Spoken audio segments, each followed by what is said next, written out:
And so, Kasia, I believe you have news of the apparent demise of a notorious group of computer hackers. That's right, Sharonjeet, because a group of computer hackers that targeted major websites around the world has announced it's disbanding. Lulzsec gained attention due to its high-profile targets and for the sarcastic videos on its site.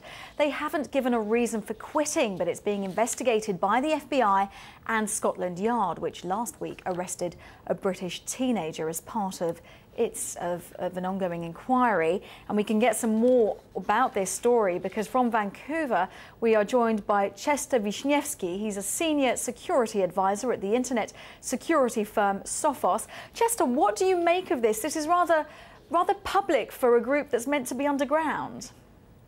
Yeah, that's kind of been a trademark of this group, which I think is why so many people in the media and others have been reporting on a lot of their break-ins and things. They've been a very press-hungry hacker organization, which is usually the complete opposite behavior you normally see when you're committing crimes.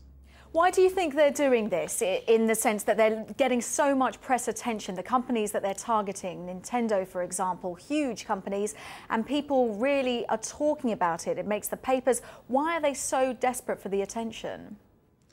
Well, I think the argument they make is that they're trying to use this as some sort of political speech to imply that these organizations aren't keeping our data safe and secure the way we might think that they are, and that they want to make the very political messages. They attack the U.S. Senate and SOCA in the U.K., of course, which was related to the arrest you mentioned.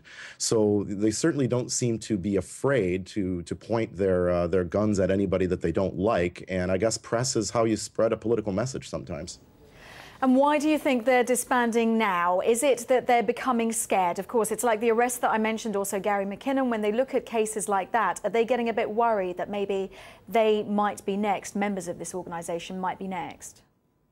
Well, it's hard to know what's going on inside their heads, as I'm not part of the group, of course. But I think it's fair to assume that with the heat turned up after going after several, major government organizations, policing organizations, in addition to all these corporations, that there's a lot of people looking for them. And in the past few weeks, rival hacking groups on the internet have been annoyed by these guys and have been trying to find out their identities and kind of out them to the public and potentially to law enforcement as well.